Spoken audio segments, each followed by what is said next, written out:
On va pouvoir du coup lancer donc cette dernière table ronde donc sur le sujet, comme je l'évoquais, donc technologie plus humain. Je vais passer la petite salle pour vous présenter tous les trois. Merci beaucoup d'être venus cet après-midi avec nous. Non, on n'a pas le retour, on aura les questions du public en retour, voilà, qui permettront de voir aussi ce qui a été posé. Avant de vous présenter tous les trois, on a un petit sondage qu'on voulait vous mettre. Alors j'avais un petit sondage aussi sur la keynote IA que j'ai oublié de lancer, mais c'est pas grave. L'idée là, c'est de pouvoir vous faire réagir un petit peu sur cet enjeu humain qui a été quand même le fil rouge de toute cette journée, hein, avec beaucoup d'interventions qui ont évoqué évidemment cet enjeu numéro un et dès le matin avec Patrice, et on va y revenir évidemment beaucoup aujourd'hui et notamment cet après-midi sur cette table ronde. Donc quel est le facteur humain le plus déterminant selon vous pour réussir une transformation digitale? Voilà, vous avez 5 items, vous avez juste à les classer. Du coup, vous pouvez faire un drag and drop pour les classer de haut en bas et nous faire remonter ça, et on regardera ça dans quelques minutes avec mes intervenants pour voir un petit peu quels sont les éléments qui semblent importants pour vous, peut-être le top 3. Pour vous introduire tous les trois, je vais commencer par toi, Géraldine.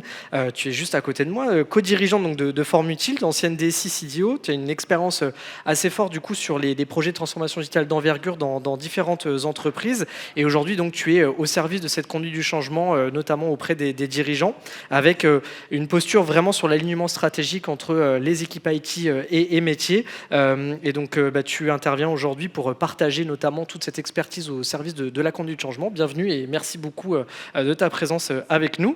Léna, Basile, du coup, merci aussi d'être là aujourd'hui. Donc c'était important pour moi d'avoir une personne justement qui incarne la fonction DRH, parce que on va parler d'humain et c'est difficile aujourd'hui d'évoquer ce terme sans la fonction DRH qui est présente dans beaucoup d'entreprises, dans beaucoup de PME, de TI qui sont présentes aujourd'hui. Tu es aujourd'hui RRH en job sharing chez Aven. Alors juste peut-être préciser job sharing parce que c'est pas forcément un terme qu'on connaît tous. Si tu peux juste nous dire en quelques mots ce que ça veut dire. Oui, ça fonctionne, ouais. Oui.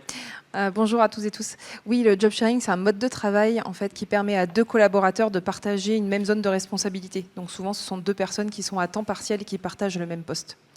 Et donc, Léna, toi, tu as une expérience assez diverse et variée, aussi importante de DRH, beaucoup dans l'accompagnement de plusieurs entreprises aussi. Tu es intervenu dans beaucoup d'entreprises et tu vas venir apporter cette vision un peu terrain RH au cœur notamment des enjeux de digitalisation, des talents aussi, de quel type de talent on recrute aujourd'hui. Et puis toi, Julien, un habitué des lieux, j'allais dire presque maintenant, puisque c'est pour la deuxième année effectivement que avec Aidoo, vous êtes partenaire de l'événement et que tu interviens sur cette scène principale.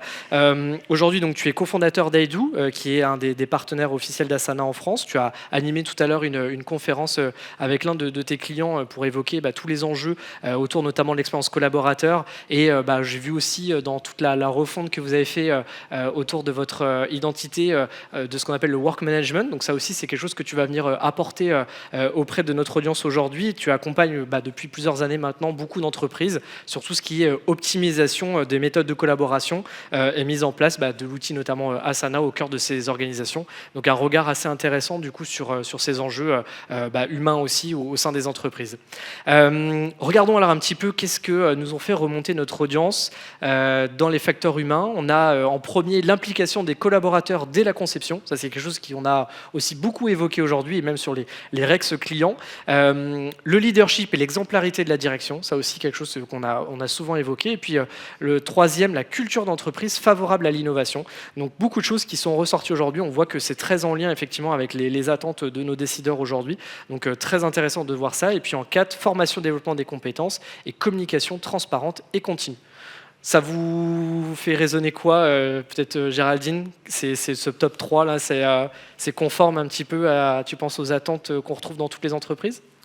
Je ne sais pas si c'est conforme à ce qu'on attend dans toutes les entreprises, c'est en train de changer, mais je pense que ce sont des vrais leviers. C'est la différence avec... On a beaucoup parlé de conduite au changement, on parle moins de conduite au changement parce que la conduite au changement, on était sur c'est quoi l'adhésion aux outils. Et effectivement, ça passe par un travail avec les... En tout cas, c'est comme ça qu'on l'aborde, un travail avec le CODIR. Il y a un vrai travail avec le leadership et d'exemplarité, de coopération autour d'un projet. Et c'est ce qui fait que les équipes peuvent embarquer aussi. Et c'est ce qui fait qu'on arrive, en tout cas, à délivrer plus facilement.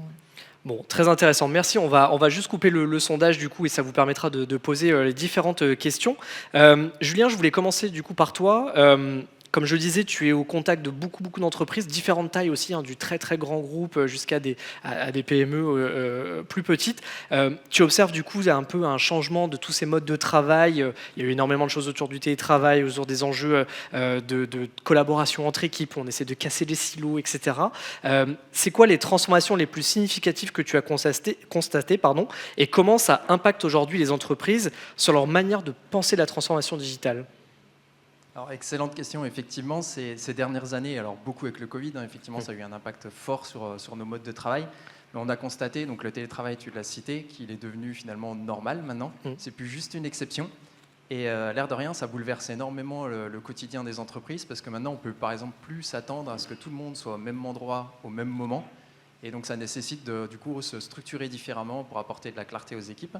Ça, c'était un premier point. Un deuxième point, ce que l'on voit à travers nos accompagnements, c'est que les gens aspirent de plus en plus à de l'autonomie aussi, de la responsabilisation.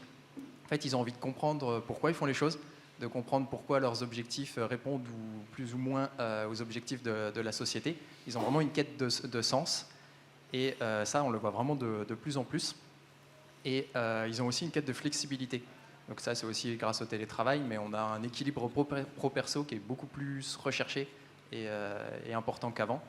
Et le dernier point peut-être à signaler aussi, c'est la croissance que l'on constate des échanges asynchrones, parce qu'on a des équipes de plus en plus internationales, multisites ou simplement très connectées. Et le télétravail aussi offre finalement cette flexibilité, donc on n'est plus tous forcément connectés au même moment.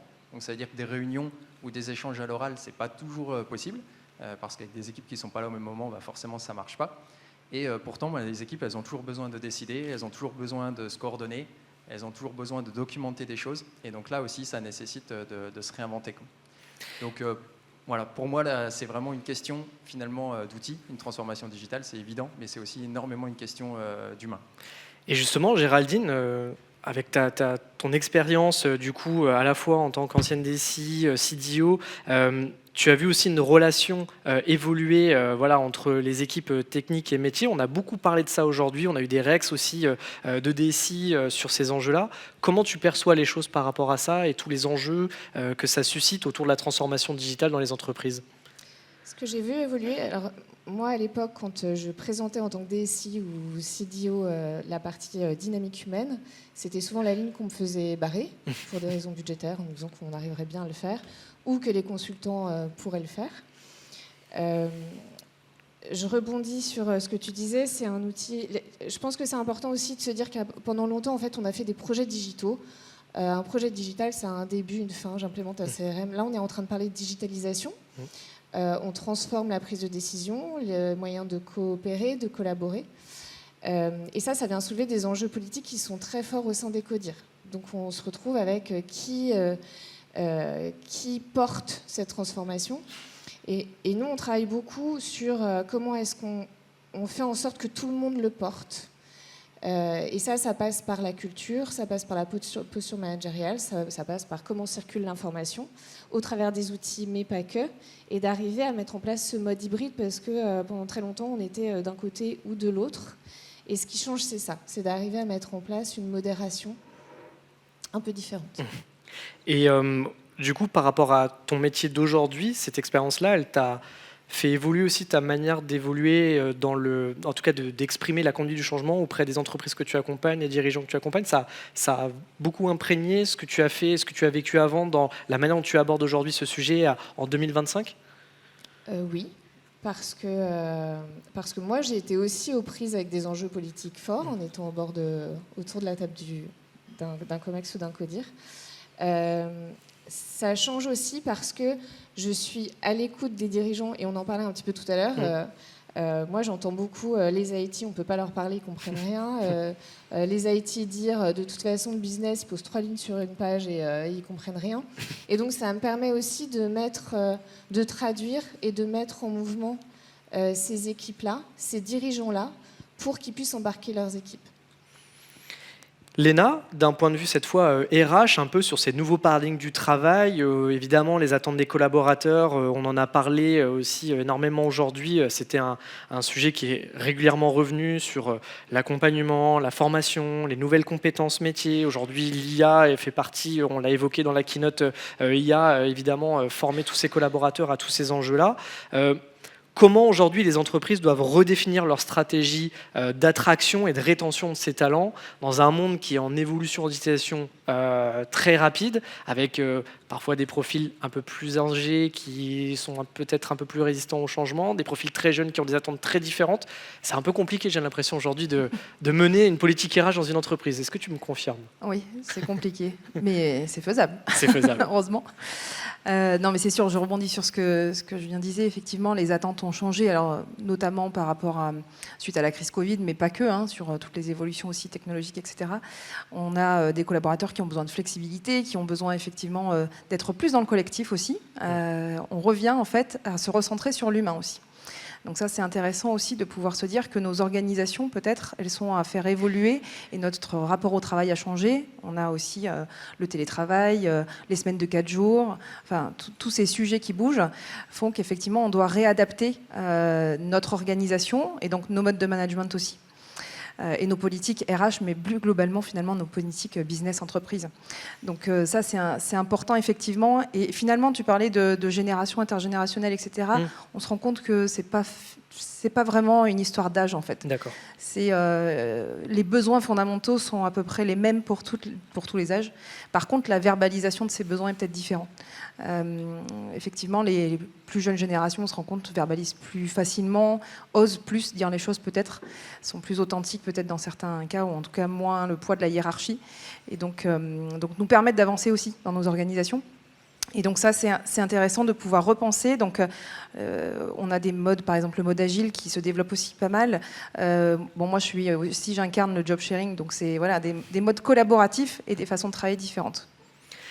Géraldine, la résistance au changement, c'est quelque chose qu'on a un peu évoqué, mais finalement pas tant que ça, qui est parfois cité comme un des principaux en fait, obstacles à la transformation.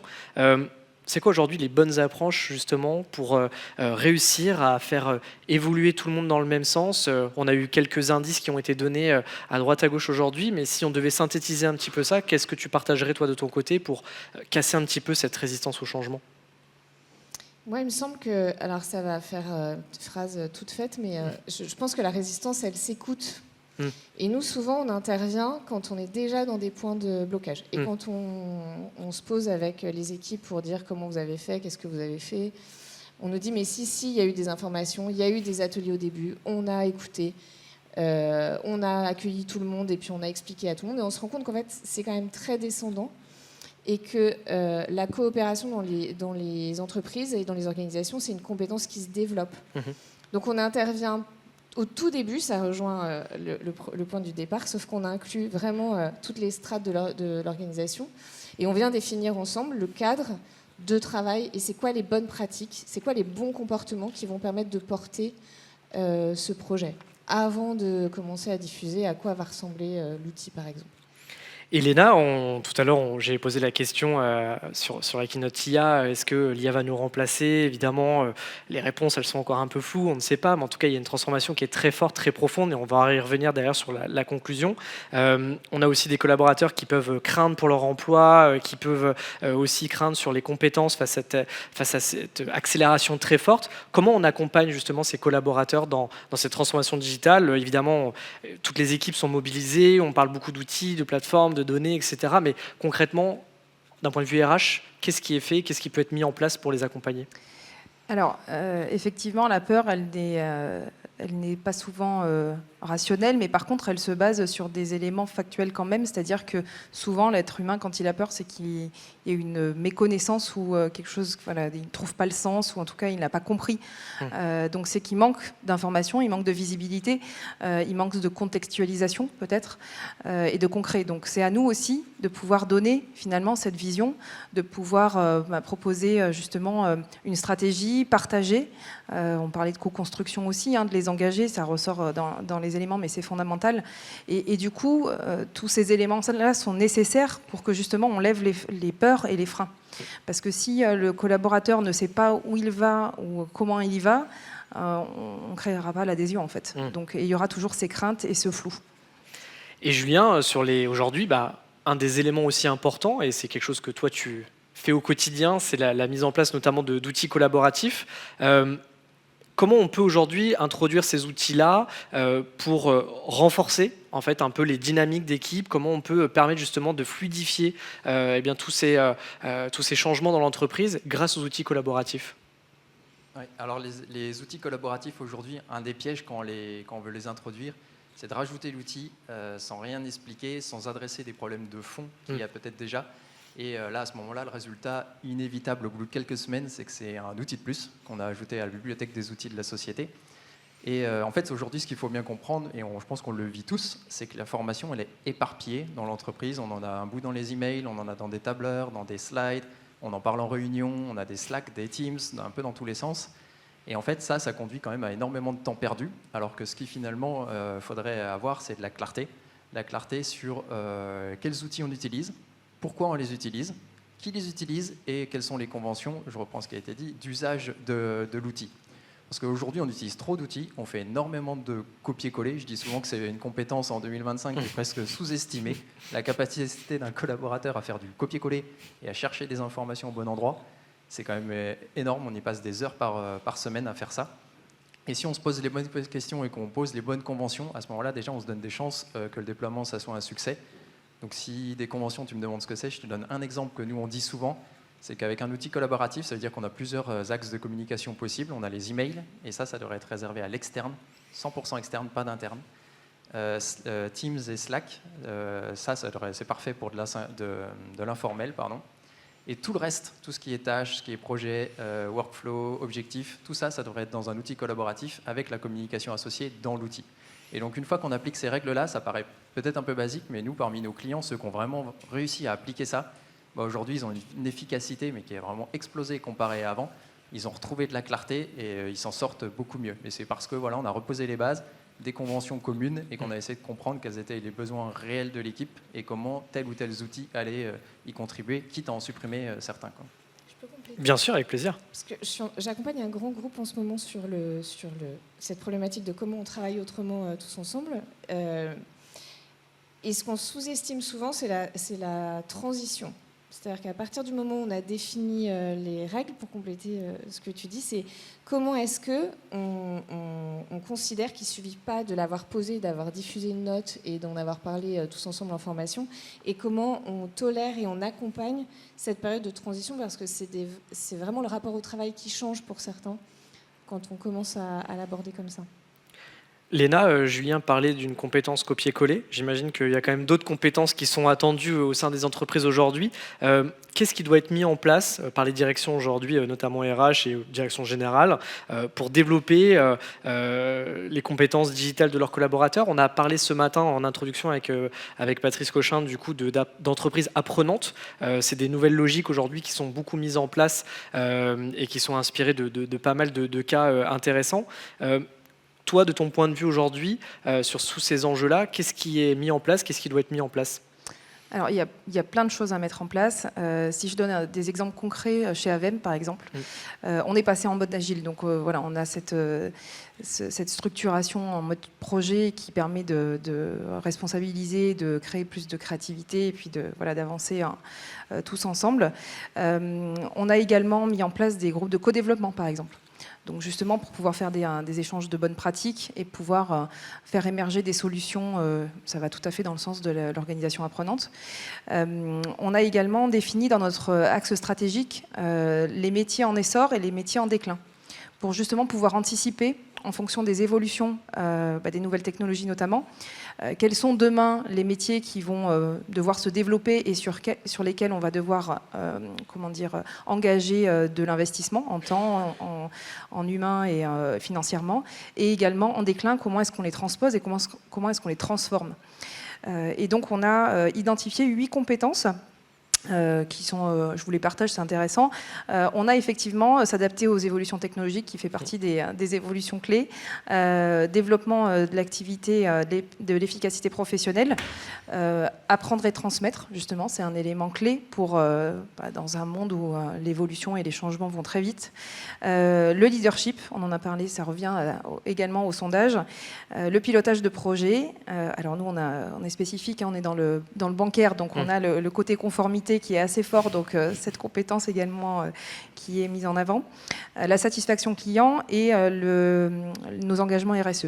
Donc tout ça, en fait, on a identifié notre socle finalement de compétences dans notre axe stratégique à 2027 en se disant voilà sur quoi on va devoir travailler et faire évoluer nos compétences individuellement et collectivement.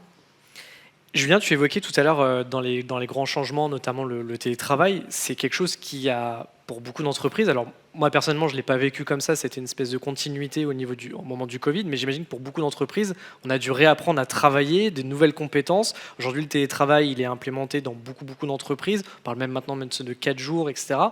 Comment justement ces nouveaux modes de travail ont transformé les compétences des managers, des collaborateurs, les échanges entre eux et comment tu as vécu ça, toi, en tout cas de ton regard d'expert sur ces sujets-là? Alors effectivement, c'est une vraie bascule, hein, parce que dans tout ce qu'on a cité, le fait d'être à distance, c'est une des grosses causes. Ça veut dire que pour les collaborateurs, on attend davantage d'eux d'autonomie, de responsabilisation, on en parlait. Donc ça veut dire qu'il faut être capable de gérer sa to-do list tout seul, souvent, capable de gérer ses priorités intelligemment. On a beaucoup plus maintenant besoin aussi de rendre compte à l'écrit. Et ça, c'est pas anodin, parce qu'avant, on allait beaucoup faire de choses à l'oral en réunion. Là, beaucoup, on a de l'asynchrone, donc ça veut dire faire de l'écrit. Donc ça fait ces changements-là côté collaborateur. Et côté manager, peut-être que la rupture, elle est même encore plus brutale.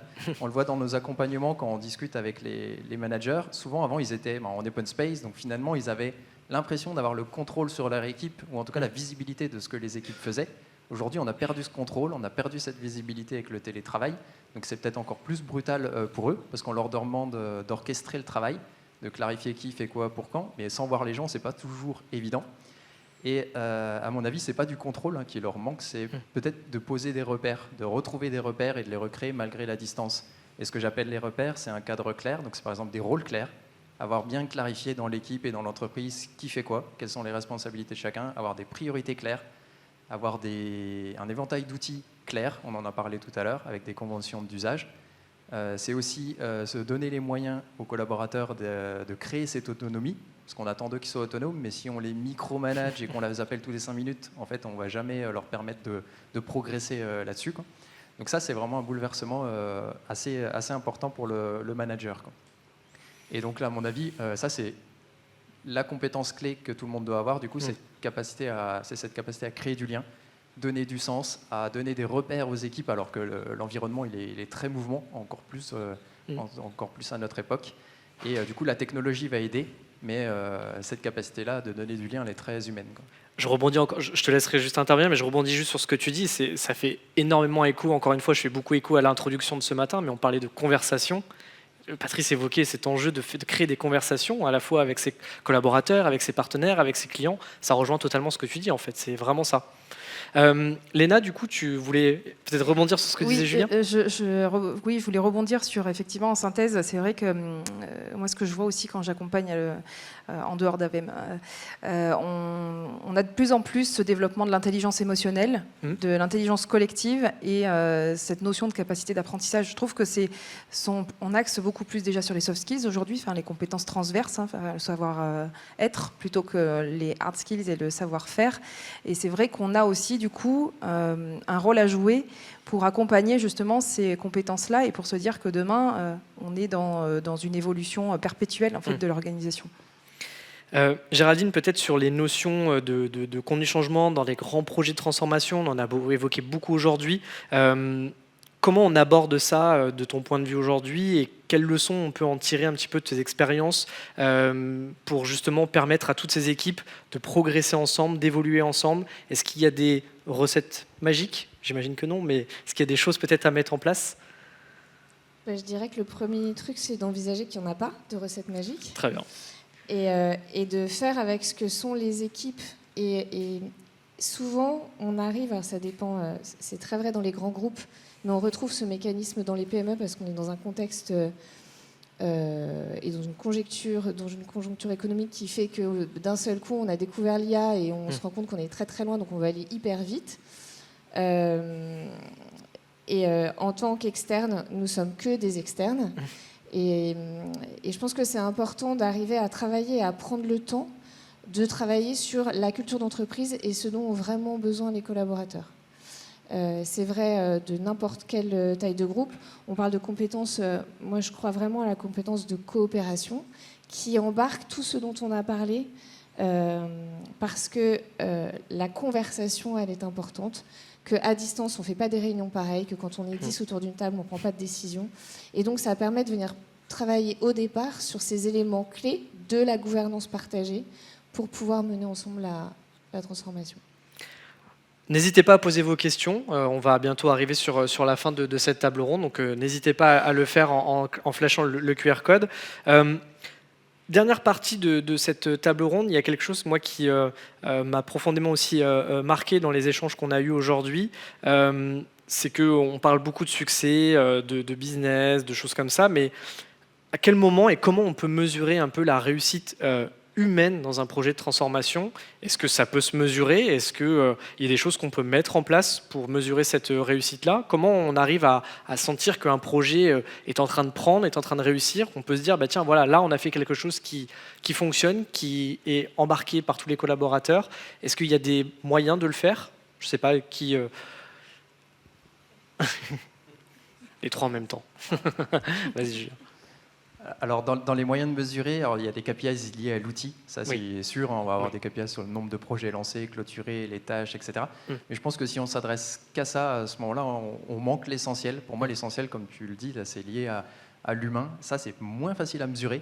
Mais par exemple, nous, dans nos déploiements, quand on conclut les déploiements, ce qu'on estime est un succès, c'est quand on va entendre les équipes nous dire que tout est plus clair, qu'ils perdent moins de temps à chercher des informations, que leurs projets sont plus fluides. Et ça, pour nous, c'est vraiment les preuves que tout va mieux et que le déploiement a été un succès. Alors, c'est moins quantifiable, même si ce matin, Roseau, qui est intervenu en masterclass, a fait, par exemple, un sondage en interne où ils ont demandé la satisfaction des collaborateurs et 75% des collaborateurs estimaient ne pas vouloir revenir en arrière sans outils collaboratifs. Donc ça, c'est malgré tout un chiffre qui prouvait que le déploiement était un succès. Mais voilà, en tout cas, je pense que c'est beaucoup de signaux faibles qui remontent du climat de l'équipe, de l'ambiance dans l'équipe et de ce que disent un peu les gens comme ça dans les couloirs ou en télétravail, qui traduisent le succès de l'outil. Léna ? Oui, alors nous en fait on fait des enquêtes annuelles effectivement sur la satisfaction des collaborateurs et notamment en lien avec notre modèle agile, mais pas que, mais pour justement essayer d'évaluer finalement le niveau de maturité de l'accompagnement au changement, la responsabilisation, la satisfaction dans les projets alloués, etc. Enfin voilà, on essaye d'avoir une vision aussi des utilisateurs et des collaborateurs qui agissent au quotidien. Et puis je reviens un petit peu aussi sur quelque chose d'un peu moins formel, mais c'est aussi dans les organisations de voir la maturité de la culture du feedback, d'être capable de dire les choses, que ce soit positive ou pas d'ailleurs, et le niveau de coopération. Je te rejoins là-dessus, c'est vrai que plus on va avoir de la coopération, de la transversalité et de la fluidité dans les interactions, plus effectivement on est en capacité d'être agile aussi demain et de pouvoir accompagner les changements. Et donc ça, ce sont des KPI qui peuvent être informels ou en tout cas formalisés avec des relais managériaux ou bien dans des enquêtes, on va dire, plus one-shot. Géraldine, du coup, ça a complété, peut-être pour compléter ce qui a été évoqué? Pour compléter, parce que j'ai bien conscience que quand on parle de maturité coopérative, de toutes les bonnes pratiques, on est très vite à un niveau conceptuel. Et moi, souvent, mes clients me disent « Ok, super, mais concrètement, vous allez faire quoi ?» Quand la pression s'accélère sur un projet, et forcément, ça arrive très vite, on a eu le retour juste avant le partage d'expérience, on se rend compte que les équipes commencent à travailler en silo. Et quand elles commencent à travailler en silo, on a soit des informations qui sont contradictoires qui circulent, on revient sur le sujet de la clarification, on commence à créer de l'entropie parce qu'on a des efforts qui sont faits en double, on fait et on redéfait. Un indicateur qui fonctionne assez bien par expérience, c'est de venir évaluer la capacité inter-équipe. Et ça passe par des entretiens avec les managers réguliers qui le remontent au RH, mais aussi par des enquêtes qui sont envoyées régulièrement. Et puis ça s'espace après voilà, en fonction de la maturité du projet. Mais ça, c'est un indicateur qui permet d'arriver à attraper la perception des équipes, si elles sont toutes seules ou si vraiment elles se sentent appartenir à un groupe. Super. Il n'y a pas forcément de questions de l'audience. Peut-être un dernier, un dernier conseil qu'on pourrait amener. Ici, on a voilà, différentes équipes métiers qui sont réunies dans la salle. Sur ces enjeux humains, peut-être auprès des managers notamment, avec leurs équipes, qu'est-ce qu'on peut leur conseiller pour réussir des projets d'intégration, que ce soit de CRM, de RP, enfin tout outil qui peuvent aujourd'hui accompagner la transformation digitale d'une entreprise. Si vous aviez un conseil à leur partager, ça serait lequel? C'est une petite question en plus que j'ajoute pour remplacer le public.